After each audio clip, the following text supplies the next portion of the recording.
kenapa ada orang yang gampang rapuh dan ada orang yang cukup kuat mental, itu tergantung stok tangki-tangki cinta dalam dirinya. Jadi kalau dia punya harga diri, self esteem yang cukup tinggi, dia punya perlindungan diri yang cukup tinggi, patah hati ya patah hati, tapi nggak sampai pengen minum baygon juga gitu. Tapi kalau yang self esteemnya udah kena rapuh, begitu ditinggal, aku pernah kemarin ketemu orang, Kak aku putus sama pacarku. Oh iya, udah berapa lama pacaran? Baru 3 minggu. Hah? 3 minggu? Oh my God, gue bilang kan. Terus apa yang terjadi? Ya setelah itu aku pengen bunuh diri aja rasanya. Dia udah nyayat-nyayat tangan, sudah melukai diri sendiri. Kau baru pacaran 3 minggu udah sayat-sayat tangan. Kalau kau 1 tahun baru putus, kau nyayat apa gitu? Babat karet kau. Jadi memang ada orang yang karena mungkin self esteemnya rapuh, dia daya tahannya lebih rendah. Jadi pada saat dia kena patah hati itu ya lebih gampang jatuh. Ya kenapa saya bilang saya dekatnya sama teman cowok, mungkin saya tidak mendapatkan peran itu gitu, karena tidak dekat dengan ayah dari dulu kan, karena tapi hanya. Kan balik ke Medan tuh. Iya, tapi kan itu udah usia kuliah. Oke. Udah usia kuliah kan bukan usia yang apa nak mau didengarkan nak, kan nggak seperti itu. Kita kan sudah punya jalan hidup sendiri, apalagi saya pulang ke Medan itu dengan jalur paksaan. Itu lukanya lebih dalam lagi gitu. Lebih besar lukanya, nanti kita korek aja nih.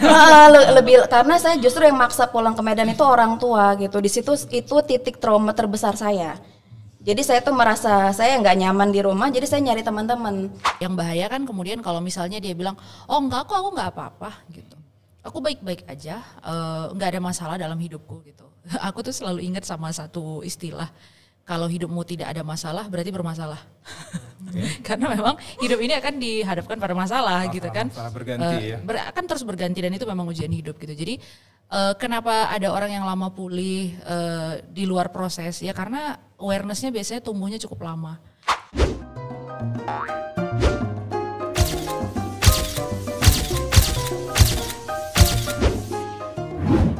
Assalamualaikum warahmatullahi wabarakatuh. Ahoy. Ya, bertemu kembali dengan saya Zen di Naira Studio Podcasting. Kita pada kali ini membahas satu tema yang seperti biasa, ya, tema nggak biasa tapi selalu senantiasa memberikan edukasi dan relate dengan kehidupan sahabat podcaster di luar sana. Nah, pada hari ini kita mengangkat tema tentang perempuan karena memang kita bahas ini bersama narasumber kita dari Humanic Project. Ada Kak Putri. Assalamualaikum Kak Putri. Assalamualaikum warahmatullahi wabarakatuh. Dan juga ada Kak Kia ya. Zakia, Kak Zakia. Assalamualaitum Kak. Ya, waalaikumsalam warahmatullahi. Ya, gimana kabarnya, sehat semua ya? Sehat, segar, ceria. Nih perdana nih bagi Kak, panggilannya apa sih? Kak Kia atau? Kalau dulu sih Zaki ya. Wah, sekarang? Ya itu sih. Saya kira ada panggilan baru. Panggilan Ya. siang malam. Ya, ini kali pertama Kak Zakia gabung di Humanic Project bersama Naira Studio Podcasting dan kita ingin bahas pastinya tentang perempuan ya, karena memang laki-laki di narasumber kita nggak ada hari ini. Biasanya ada Bang Hamdi dan juga ada Ustadz Zaki ya yang sudah tidak asing lagi. Baik, mudah-mudahan waktunya cukup. Kita ingin bahas tentang sesuatu yang banyak dikeluhkan orang nih ya. Jadi memang terkait dengan sumber ini juga, kita dari internal warawanya kita tanya juga apa alasan membahas masalah ini gitu ya. Jadi temanya kali ini adalah pentingnya memulihkan mental sebagai perempuan ya. Karena biasanya yang jadi korbannya selalu perempuan, katanya sih begitu. Nah kita angkat tema ini berdasarkan atas salah satu ya film yang pernah diangkat dan harapannya ini juga relate dengan kehidupan sahabat podcaster luar sana yang subscribe kita, yang nge-like, nge-share juga jangan lupa. Ini kasus di mana sebuah film diangkat tahun 2019. Film ini bercerita tentang seorang Mei dalam 27 Steps of Mei yang menyoroti tentang kehidupan Mei ini, bernama Mei, seorang perempuan yang diperankan oleh Raihanun dalam menjalani hari-hari kelamnya setelah mengalami perkosaan oleh sejumlah lelaki. Nah ini waktu itu kejadiannya di dalam film itu beliau berusia 14 tahun. Ya kalau dalam usia pendidikannya sekitar SMP ya, cukup masih sangat muda sekali. Dan memang kalau saya tadi ingat dengan case yang sama dalam film ini, mungkin yang terbaru yang pernah kita tahu ada Vina ya Vina di daerah mana? Di Jawa Barat ya, sekitar Jawa Barat. Di mana? Garut ya. Ya Vina yang ada di Jawa Barat, di Garut mungkin. yang akhirnya kasusnya juga kayaknya ketiup angin, nggak jelas adanya kemana, ada isu politik dan sebagainya. Tapi yang jelas membedakan kisah Mei di sini dengan Vina itu, kalau Mei di sini diceritakan dia masih hidup setelah itu dan cerita tentang pasca traumanya seperti apa. Nah kalau Vina itu kan meninggal, yang kemudian menyampaikan isi-isi peristiwa itu pada orang lain melalui proses kerasukan yang agak sedikit horor genrenya jadinya. Tapi di cerita Mei ini yang menarik adalah bagaimana kemudian perjuangan seorang ayah yang bisa memahami dan memaklumi kehidupan Mei pasca kejadian itu, dan prosesnya cukup lama bisa dibilang, sehingga kemudian baik si ayah sebagai orang yang menjaga kehidupan si anak yang mungkin secara mental hancur juga perasaan dan pikirannya karena melihat anak yang akhirnya tidak bisa kehidupan normal lagi seperti kebanyakan orang yang menjalani hari-harinya, justru mendekam di satu ruangan khusus dan dia hanya menggunakan pakaian berwarna putih tanpa menggunakan warna-warna. Termasuk juga di makanannya, sampai seperti itu gambarannya.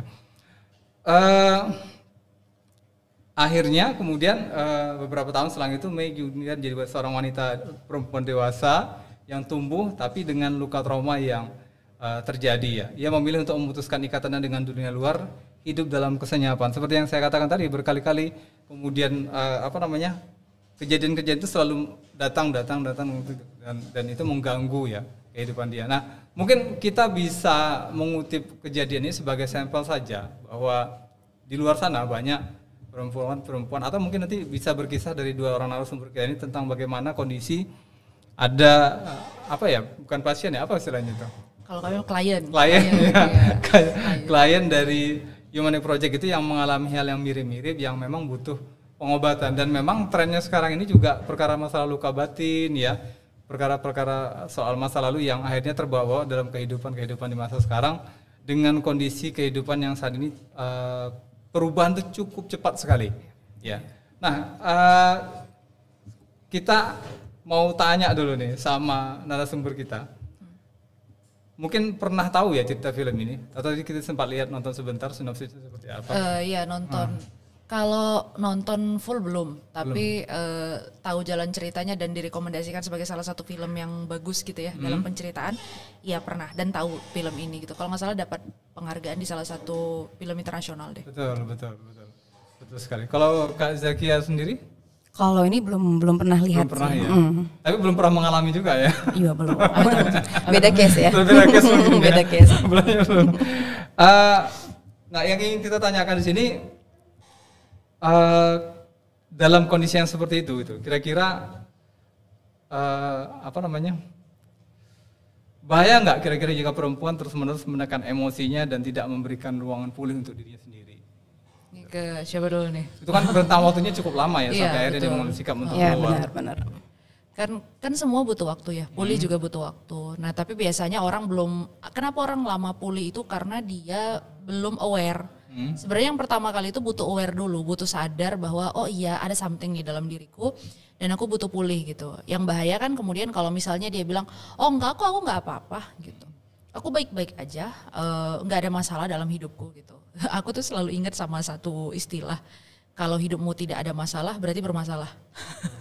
Karena memang hidup ini akan dihadapkan pada masalah gitu kan. Berganti ya. Akan terus berganti dan itu memang ujian hidup gitu. Jadi kenapa ada orang yang lama pulih di luar proses ya, karena awareness-nya biasanya tumbuhnya cukup lama. Dia baru mulai sadar oh ada sesuatu dalam diriku yang perlu diperbaiki. Nah itu dia agak lama menyadarinya gitu. Tapi kemudian setelah dia pulih, setelah dia punya kesadaran menuju pulih itu ya juga makan waktu gitu.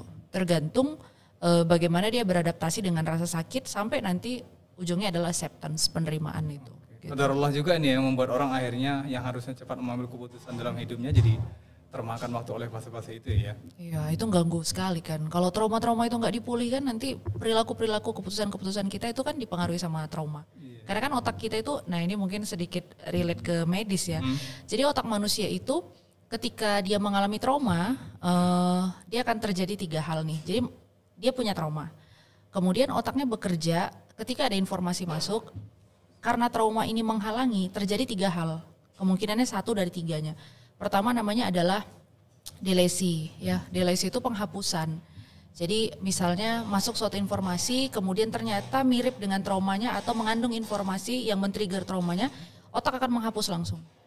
gitu. Jadi makanya bentuk penolakan nggak sih sebetulnya itu? Iya, bentuk penolakan, tapi nanti ada yang satu lagi gitu. Jadi delesi itu memang dihapus. Makanya orang yang pelupa, orang gampang lupa, itu juga ada relasinya, ada hubungannya dengan trauma. Berarti terlalu banyak informasi yang tidak disukai sama otaknya, karena otak itu kan punya kemampuan melindungi diri gitu ya. Jadi begitu datang informasi yang menyakitkan, dibuang, itu delesi. Yang kedua namanya distorsi, pengrusakan. Yang masuk informasi yang datang A, yang diterima B. Misalnya orang niatnya baik, coba kau ke psikiater gitu kan. Tapi karena dia punya trauma, yang ditangkap sama otak dia adalah, oh kau nganggap aku gila ya, gitu. Jadi traumanya mempengaruhi itu, distorsi, pengrusakan pesan. Dan yang ketiga adalah generalisasi, disamaratakan. Udahlah semua laki-laki sama aja, gak ada yang baik gitu kan. Nggak dibilangnya bapakmu katanya gitu. Iya kan, rupanya bapaknya penyebab trauma ya. Nah jadi generalisasi disamakan semuanya. Jadi kalau misalnya kita nggak pulih nih dari si trauma-trauma ini, kemungkinan besar mau laki-laki mau perempuan sama aja dia akan mengalami 3 hal ini, apakah delesi, penghapusan pesan, distorsi, pengrusakan, atau generalisasi, penyamarataan seluruh. Jadi traumanya itu menyebabkan dia menyamaratakan semua kondisi gitu. Baik, itu yang perlu disadarin. Oke, sorry nih agak sedikit tertrigger ke perkara tentang masalah penghapusan tadi sehingga kemudian lupa. Apa sih yang bisa kita pastikan dari kejadian di mana orang kadang-kadang sering lupa pada sesuatu dan kemudian kita berpikir oh ini efek trauma gitu. Dan seberapa fatal itu kemudian? Ini kita langsung ke itu aja lah ya, pengalaman dari klien-klien kami ya. Jadi aku punya kenalan gitu ya. Dia patah hati di usia tertentu gitu ya, let's say di 30 kalau nggak salah pada saat itu. Setelah itu pada rentang waktu dia patah hati itu, dia bilang dia lupa.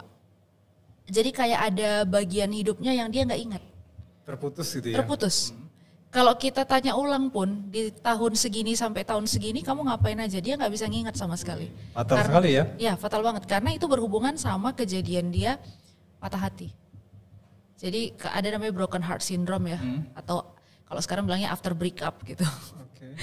Sindrom pasca putus. Oh itu memang dulu kan kita pikir Allah putus doang gitu kan ya. Enggak loh, ada loh yang sampai semematikan itu gitu. Jadi memang dia bisa menghapus gitu ya, kayak amnesia singkat. Tapi bedanya amnesia singkat tuh biasanya pengalaman traumatis. Nah bisa jadi bagi orang ini putus cinta adalah pengalaman traumatis. Makanya kemudian dalam satu fase hidupnya ada, kalau nggak salah dia bilang 3-4 tahun dia lupa fase hidupnya. Dia bilang hidup dia berhenti di tahun itu. 3-4 tahun ya? 4 tahun bayangin. Emang fase itu akan dihadapi oleh semua orang nggak sih? Dari laki atau perempuan katakan. Putus cinta itu sehingga kemudian fase kehidupan di mana dia melupakan gitu kan. Akan selalu dihadapi orang atau enggak sih? Kalau patah hati kayaknya hampir semua orang ya.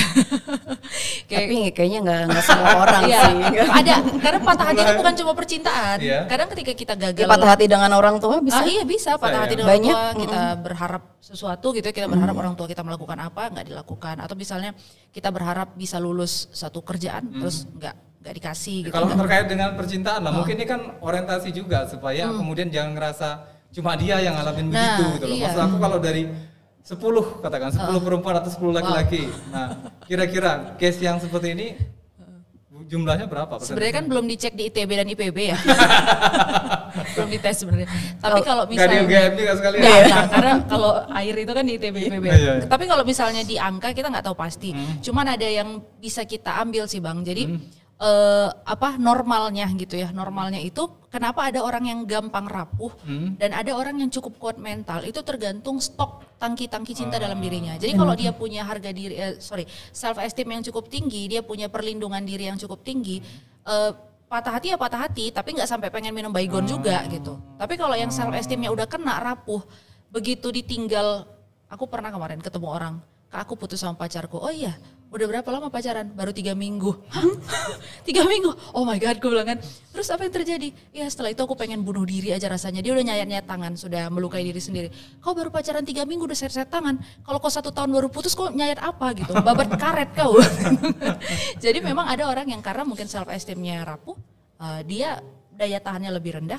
Jadi pada saat dia kena patah hati itu ya lebih gampang jatuh. Baik, oke. Oke, saya berpindah ke Kak Zakia tanpa sungkar. Kak, masih bercerita tentang Mei tadi. Ini agak berat pertanyaannya. Aduh. Nah pernah nggak sih dapatin pasien atau sikap apa yang harus dilakukan oleh seorang wanita dalam kondisi seperti itu sampai di akhirnya menuju pada keputusan untuk menikah? Oke. Gitu loh. Kalau dari saya ya sampai menuju menikah itu kalau fenomena Dengan kondisi dia seperti tadi. Kalau fenomena yang sekarang itu kayaknya banyak yang milih nggak nikah. Kalau seperti Ada itu. nih kliennya biasanya. seperti itu? Kliennya ada seperti itu nggak sih? Ada. Ada ya? Ada gitu kan sampai dia tuh ketika ditanya, ya udah ini udah waktunya nikah, enggak. Jadi kayak seolah-olah itu menikah itu adalah hal yang menyeramkan, hal yang menakutkan gitu kan. Padahal sebenarnya tidak seperti itu gitu kan. Tapi Tidak seperti itunya tuh apa Kak? Berjelas dulu. Oh, tidak seperti itu. Jadi seram. enggak, tidak semenyeramkan itu gitu. Walaupun ada part-part yang menyeramkan juga gitu kan gitu. Kan kayak roller coaster kan. Nah, benar gitu kan. Jadi ketika ada klien yang seperti itu gitu kan, kita yang pertama nggak bisa langsung paksa dia untuk ayo gitu kan, ayo cepet, kita nggak boleh gitu, ini menikah itu menyenangkan ya, kita tuh tidak bisa langsung ngejudge seperti itu. Karena apa, pengalaman orang itu kan berbeda, mungkin menyenangkan di keluarga A tapi tidak menyenangkan di keluarga B gitu kan. Yang perlu kita lakukan adalah membuka wawasan, membuka pikiran, open mind gitu kan, bahwa tidak selamanya seperti itu. Kalau kita di terapi yang kita lakukan itu, kita itu mengembalikan itu kepada, yuk coba kita kembali kepada Sang Pencipta gitu kan, bahwa apa yang kita alami ini sudah bagian dari takdir yang memang harus kita jalani, dan kita itu harus bergerak bagaimana kita harus bangkit, belajar, dan kita tuh bisa kok gitu. Karena Allah tidak mungkin memberikan kita sebuah masalah tanpa kita sudah diberikan solusinya gitu. Kan sudah dijanjikan oleh Allah ya. Allah itu tidak ada masalah yang tidak bisa diselesaikan gitu. Ketika kita diberikan masalah itu sudah pasti kita sendiri yang mampu untuk menyelesaikannya gitu. Jadi ketika ada klien yang memang tidak ingin untuk menikah, nah yang kita lakukan pertama kali adalah kita gali gitu kan dengan terapi. Sebenarnya bukan kita yang menggali secara paksa ya, tapi si klien sendiri yang akan mengalirkan ceritanya dengan keadaan sadar. Dia ingat momen-momen apa yang membuat dia sampai di titik tidak ingin menikah seperti itu. Kita gali, kemudian kita ajak dia menyelaminya, merasakan kembali, kemudian kita ajak dia untuk pelan-pelan untuk melepaskan masalah-masalahnya itu seperti apa. Setelah kita lepaskan pelan-pelan, yuk back to Allah gitu. Di titik akhirnya kita itu, ayo kita kembali ke Allah gitu. Karena setelah sudah kembali ke Allah, itu insya Allah hatinya itu kan akan lebih lapang, lebih rilis. Nah, menurut pengalaman kami ya, seketika menerapi klien gitu, ketika klien itu sudah berada di titik, ya Allah aku pasrah gitu kan, ya Allah aku terima, oh iya aku dulu kenapa ya gini-gini. Nah ketika kita sudah sadar akan masalah kita tahu sumbernya dari mana, bahkan kita ingat waktu, tanggal, kejadiannya gitu kan, kita itu akan bisa, oh iya ya, kita akan mampu berpikir opsi lain. Oh mungkin dulu aku seperti ini, mungkin dulu aku bersikap mendapat perilaku seperti ini, ternyata dulu orang tuaku seperti ini, ternyata dulu temanku seperti ini, kan seperti itu. Jadi sampai di titik itu klien kita tuh, ya Allah aku terima, aku pasrah gitu kan. Sampai di titik itu insya Allah yang dari pengalaman kita dia akan menemukan sendiri solusinya. Oh ternyata aku gini ya Kak, oh ternyata aku harus gini ya gitu. Atau bahkan dia tahu, oh ternyata masalahku di ini nih, masalah dengan ekspektasi dengan lawan jenis, atau misalnya dengan orang tua. Ternyata ada nggak ya ilmu yang untuk mempelajari itu. Nah sampai di titik dia itu mau belajar untuk mengupgrade dirinya, sehingga dia itu bisa merubah pola pikirnya lagi. Jadi kita itu mengiring dia untuk open mind gitu, membuka wawasan. Trigger dia gitu ya. Bener. Tapi dengan sebelumnya kita ajak dia untuk menyelami dirinya dulu, diselami, diingat dulu kejadiannya, kemudian makin diingat. Untuk case yang seperti Mei ini kan berat juga sih. Pertama bahwa penerimaan dia terhadap kejadian sebagai qadarullah itu kan sulit. Kemudian kedua, jodoh yang akan datang kepada dia juga menerima kenyataan itu juga nggak gampang. Benar. Gitu. Nah ini yang jadi problem bagi kita sekarang. Pertanyaannya gimana menyikapi klien yang model seperti ini gitu loh. Dia punya masa lalu yang seperti itu, kemudian juga memantaskan diri untuk jumpa dengan jodoh yang bisa menerima dia dengan kondisi seperti itu. Ini gimana nge-treatmentnya gitu loh? Nge-treatmentnya sih, kalau di kita sebenarnya kalau dia sudah berada di titik terima, dia akan kembali naik percaya dirinya. Self esteemnya pulih lagi. Apalagi dia didukung oleh ayah yang mau menerima, itu sebenarnya satu poin besar ya. Iya. Banyak kejadiannya. Orang tua, Satu poin yang bisa memperkuat bahwa aku masih punya sosok yang bisa dijadikan pegangan lah gitu ya bahasanya ya. Pegangan karena apalagi itu dari ayah. Ayah itu kan cinta pertama anak perempuan ya. Betul. Nah gitu, jadi apalagi ayah tuh sudah menerima. Kalau ayah itu sudah menerima apa adanya anaknya gitu, ya insya Allah ya menurut dari pengalaman kami akan lebih mudah proses untuk dia pulih dan menerima lagi gitu. Ya. Baik. Kak Putri, coba kasih penegasan dulu ke sahabat podcaster yang menyaksikan acara ini terkait dengan seberapa powerful sih sebetulnya keberadaan seorang ayah dan apa sih ruang terbesar yang harus diberikan seorang ayah tuh dalam menyikapi kasus-kasus seperti Mei dalam cerita film ini. Ini agak merinding nih jawabnya, langsung jeret gitu. Berarti ada Karena kita berdua ada pengalaman gitu ya dengan ayah gitu ya.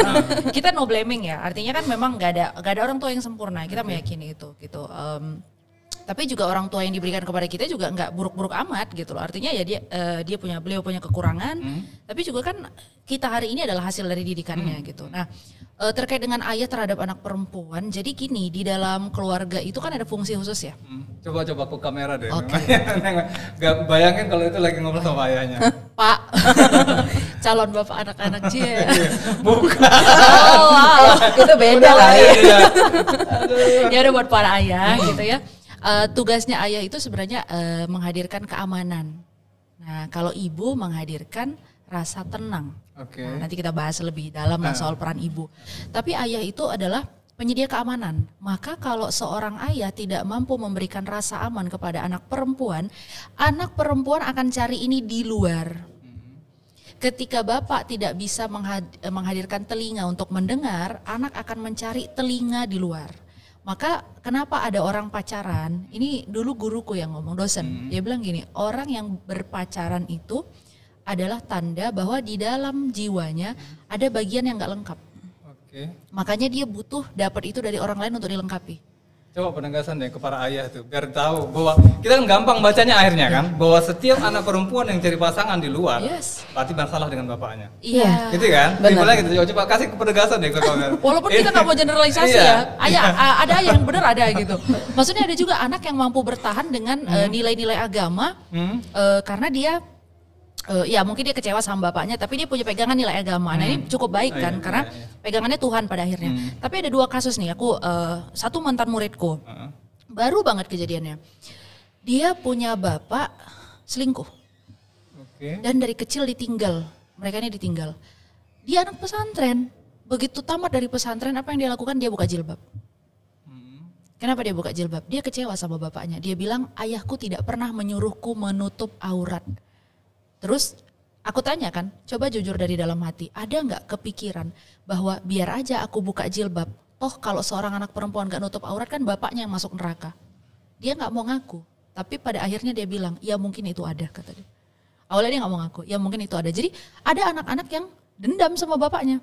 Biar aja aku jadi perempuan nggak bener, toh yang bakal masuk neraka bapakku kok. Jadi kayak gitu. Sedih ya? Iya.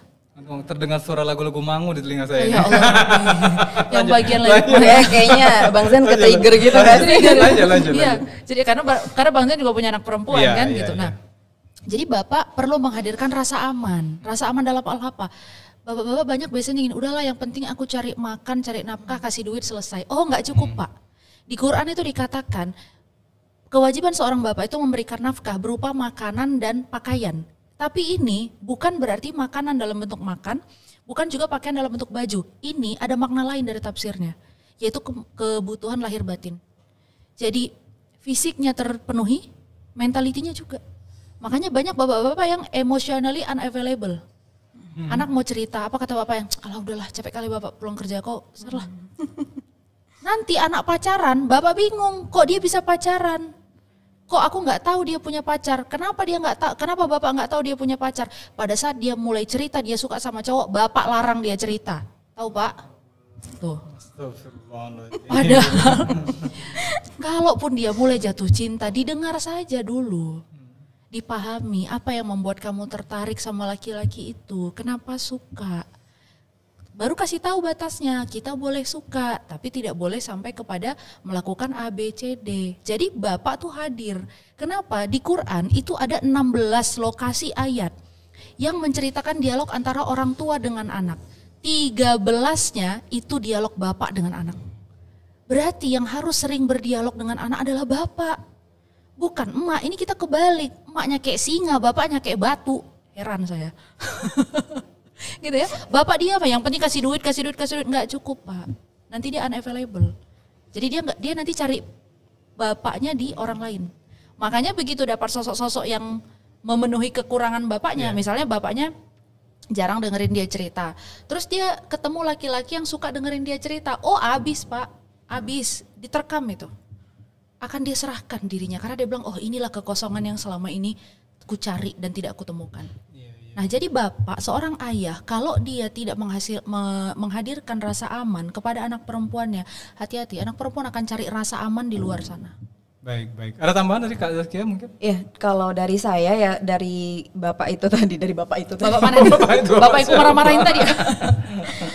Ya, makanya tadi saya katakan bahwa sudah jadi pegangan penting tuh karena ayah itu mendengarkan anaknya gitu kan. Jadi kalau bapak itu terkadang kalau menurut pengalaman kami ya, kalau misalnya si bapak ini dia tidak di rumah, bukannya tidak, terkadang dia di rumah tapi dia tidak banyak memberikan ruang. Sosoknya nggak hadir. Sosoknya tidak hadir. Makanya kan di Indonesia dikatakan fatherless country gitu kan. Jadi bapak ini memang sebegitu pentingnya hadir gitu kan. Kenapa bapak disuruh hadir, kemudian ibu itu bukannya tidak boleh hadir gitu kan, tapi hadirnya ketika bapak memberikan sikap penegasan gitu kan, kemudian ibu tuh memberikan kenyamanan gitu kan.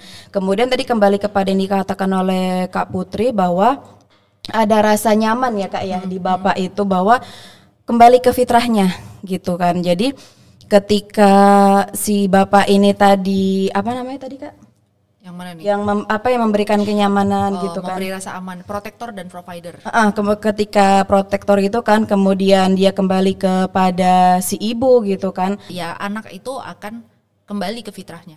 Dan keluarga akan kembali kepada fitrahnya sebagai sebuah, kita menyebutnya keluarga fungsional gitu. Karena ada keluarga yang mengalami disfungsi, yang perannya hilang.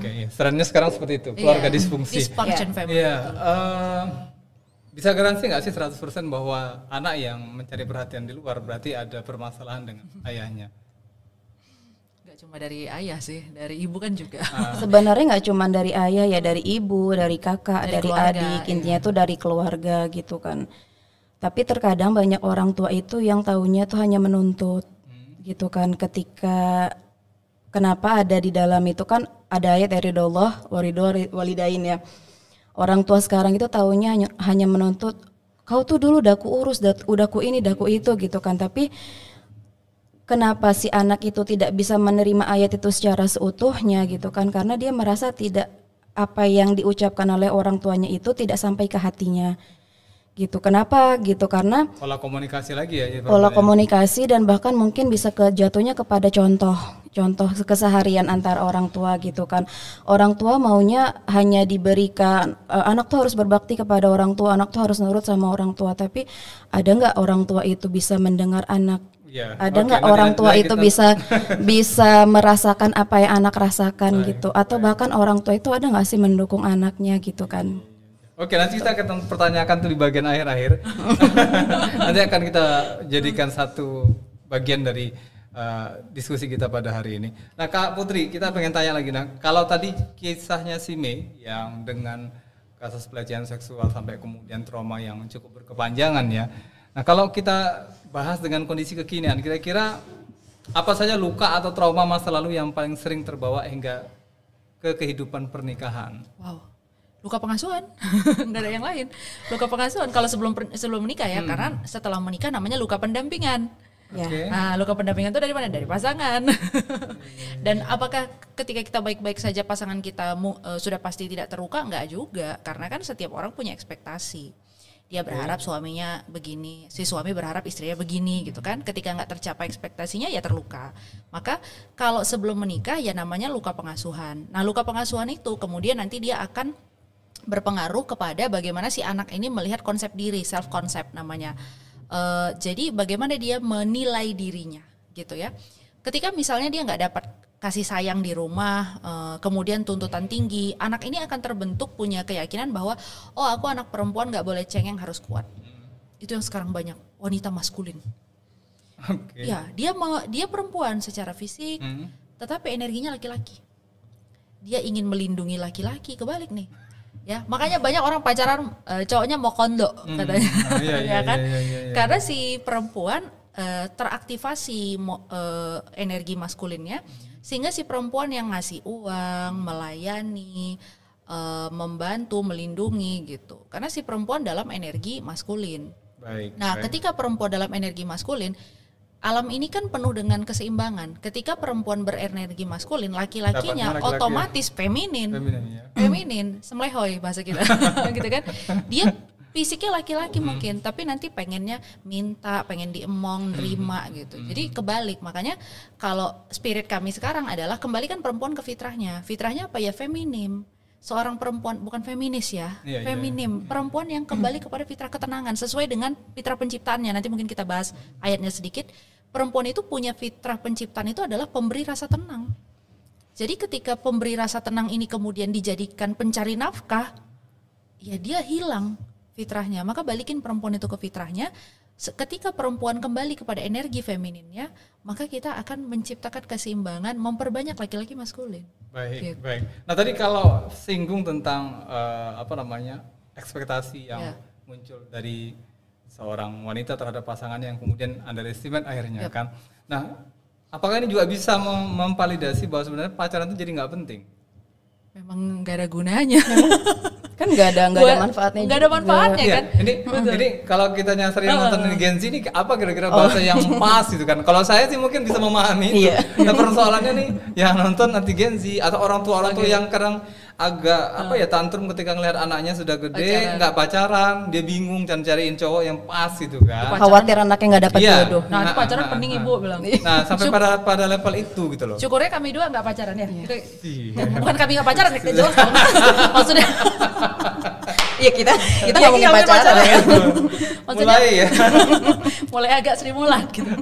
Jadi aku pribadi memang nggak pernah pacaran, alhamdulillah. Zakia juga nggak pernah pacaran, jadi kenal langsung menikah gitu. Walaupun dia juga mengalami kendala pas pos pernikahan atau setelah pernikahan itu, ketika belum terlalu kenal dengan pasangan memang ada kendala. Tapi kan balik lagi kalau ini di atas syariat Allah kan, maka kita akan diarahkan dengan benar gitu ya. Nanti mungkin dia sharing dikit. Nah di aku pribadi, kenapa aku nggak pacaran? Aku punya prinsip. Aku tidak mau pacaran karena aku mau laki-laki yang nanti menjadi imamku adalah laki-laki pertama dan satu-satunya yang pernah dalam tanda kutip merasakan dan memilikiku. Jadi I will make myself as a prize and prison for him. Aku akan jadi kadomu, aku akan jadi hadiahmu atas perjuangan yang kau lakukan gitu. Ya kan? Tangan. Karena apa ya? Karena ya kita perempuan itu memang kado, hadiah kan, kalau di hadisnya kan mataud dunia, perhiasan dunia. Nah jadi ketika salah satu yang mendasari aku kenapa tidak pacaran adalah, dulu guruku pernah bilang gini, Putri saya nggak larang kamu pacaran. Betul Ustadz, ini Ustadz loh dia. Iya saya nggak larang kamu pacaran. Yang larang Allah katanya. Oh ya oke. Tapi saya mau tanya Putri, kata dia, kamu kira-kira kalau misalnya dapat pasangan, mau yang original atau yang udah pernah dibekasin, kata dia. Waktu itu diam kan, kayaknya nggak mungkin sih Ustadz kalau dapat yang original 100% gitu. Enggak, saya tanya kamu maunya apa, katanya. Ya maunya yang original dong. Oke, kalau kamu mau yang original, kamu juga harus jadi original. Kamunya dulu, kata dia. Itu yang mendasari aku untuk nggak pacaran. Selain dengan keyakinan tadi ya, itu kan setelah dewasa baru tumbuh keyakinan itu. Nah jadi ada satu obrolan temanku, dia bilang gini, emang kalian pacaran buat apa? Terus dijawab sama teman yang pacaran, nggak buat apa-apa. Ya kalau nggak buat apa-apa ngapain ngapa-ngapa? Diskusi kelompok gitu ya. Gitu, mau ngapain, mau diskusi, mau belajar bersama gitu kan. Jadi memang pacaran itu ya pada akhirnya membuat kita tidak fokus. Karena kan kita jadi sibuk ngurusin hidup orang yang sebenarnya bukan tanggung jawab kita.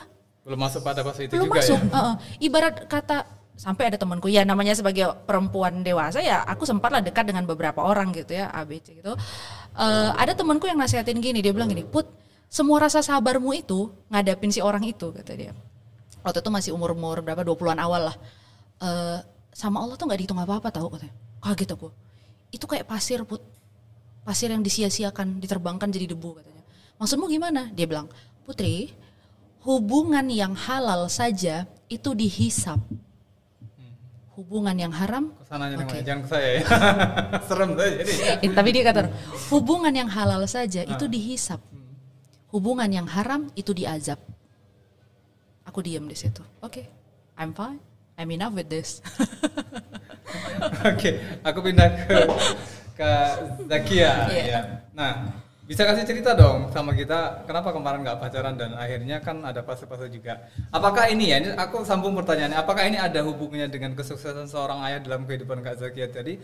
Ada prinsip-prinsip pribadi tadi kata Kak Putri yang menjadi satu variabel baru dalam percakapan kita karena itu nggak disebutkan kan? Iya. Ya kan?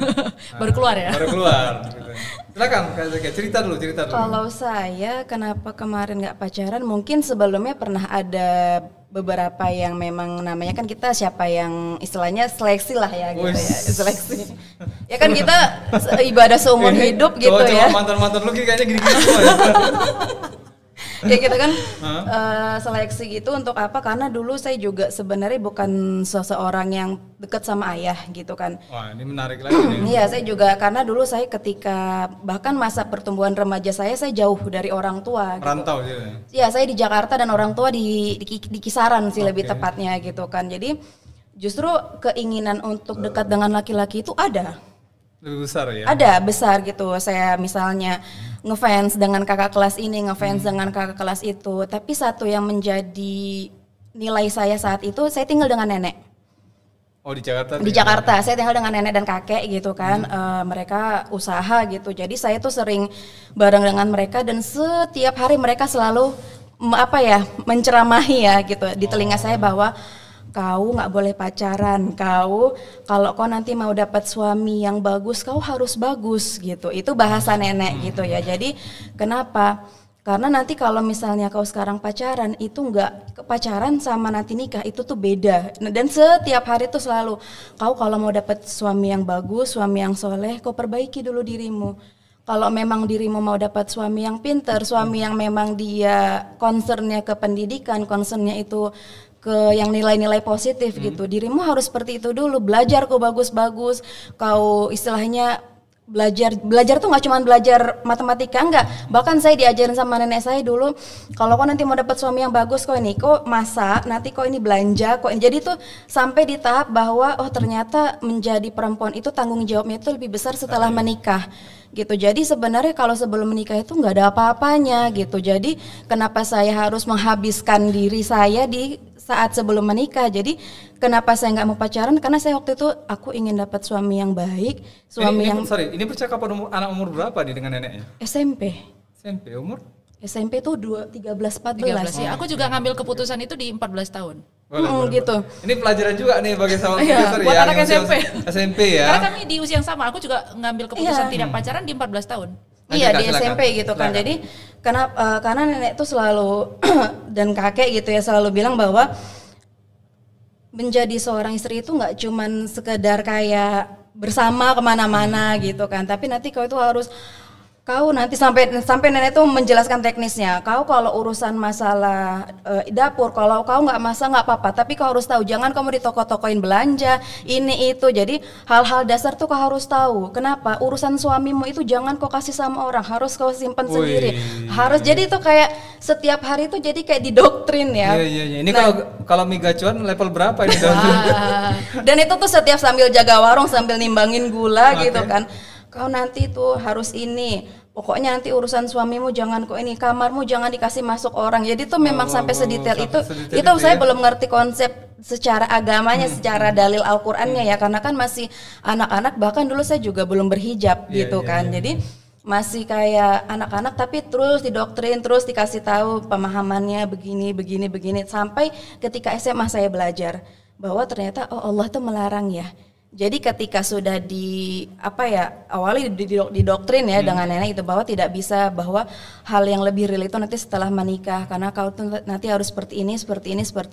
Sebelum nikah itu mah nggak ada apa-apanya, kata nenek gitu kan. Waktu itu kita masih gitu kan, masih kayak apaan sih gitu. Saya tuh sampai jengah ya.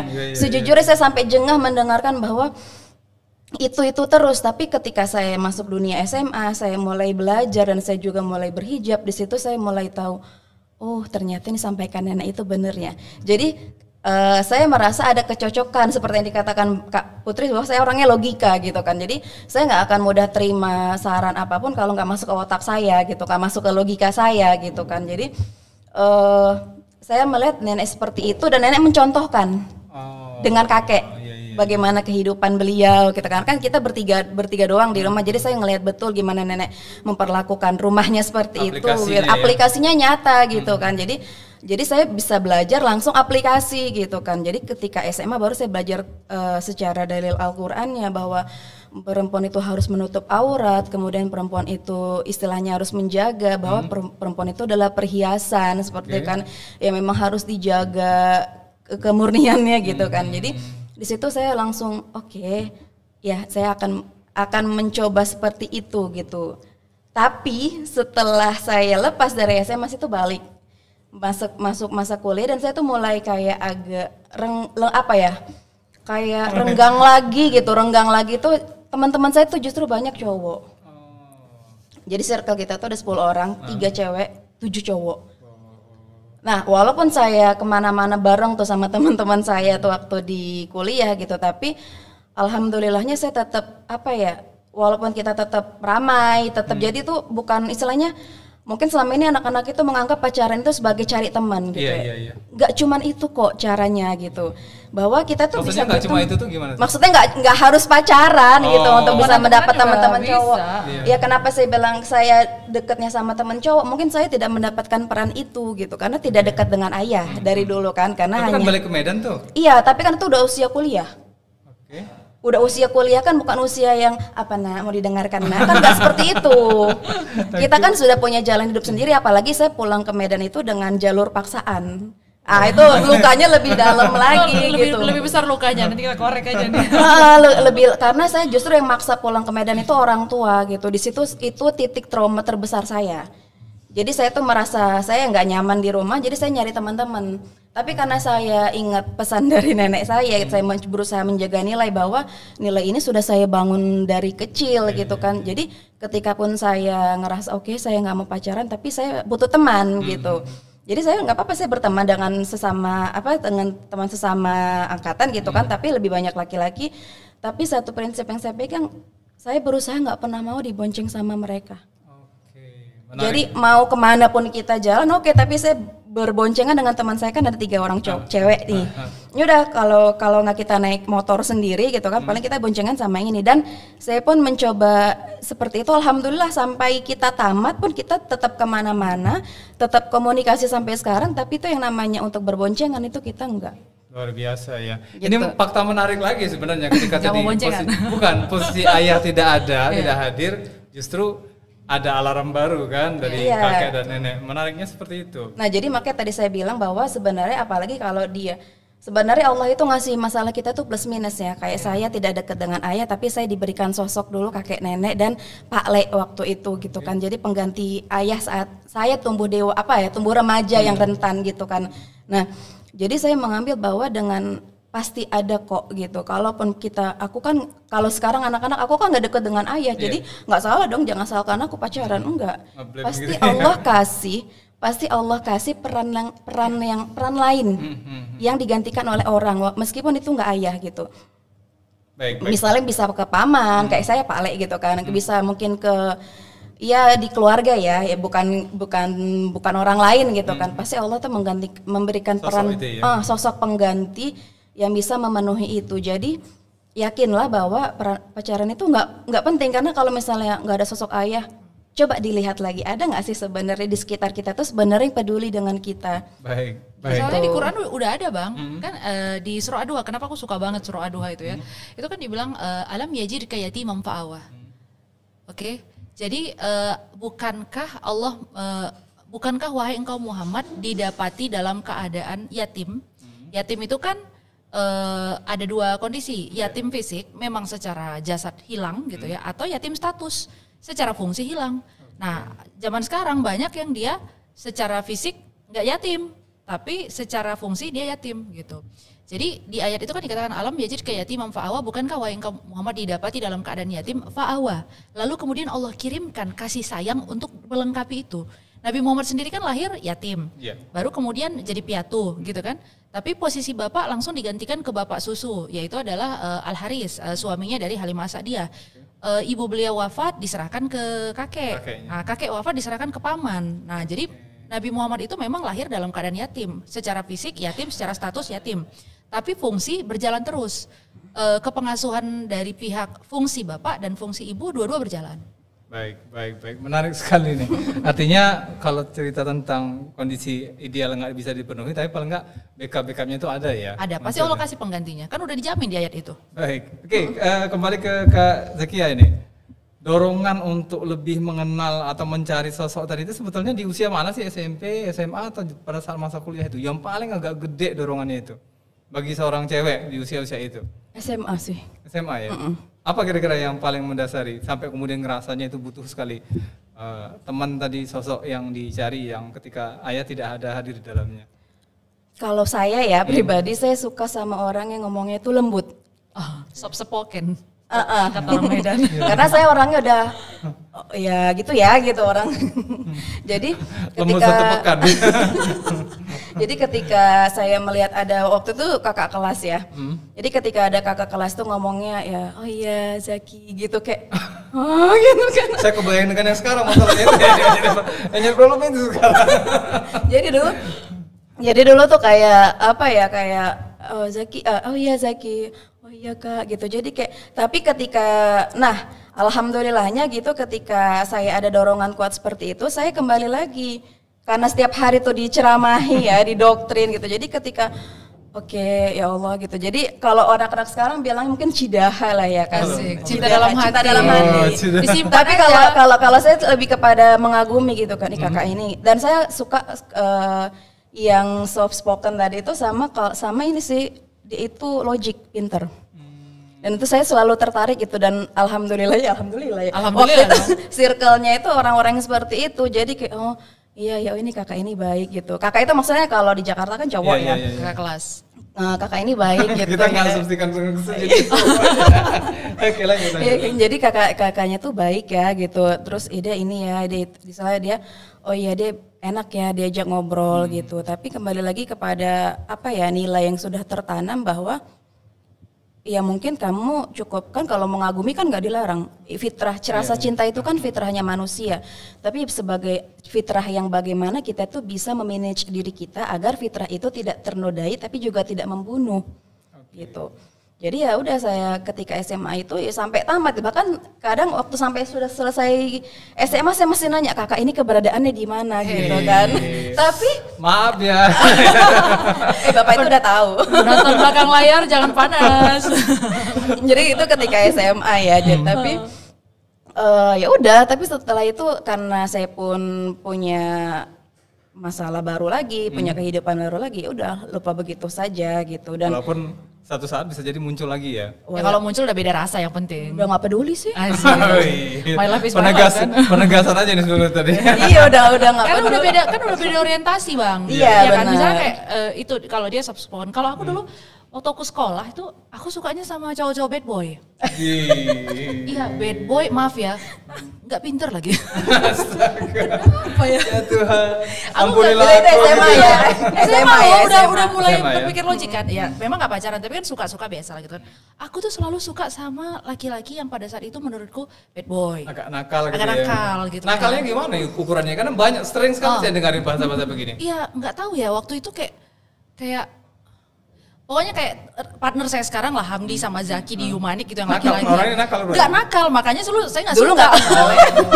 Dan gak pernah berinteraksi gitu. Jadi memang karena apa ya, gak tahu. Aku juga mikir kenapa ya dulu aku sukanya sama yang bad boy gitu. Suka bad boy, terus yang aku gak suka rokok. Tapi 2 dari 3 cowok yang aku suka di masa sekolah itu 2-nya perokok.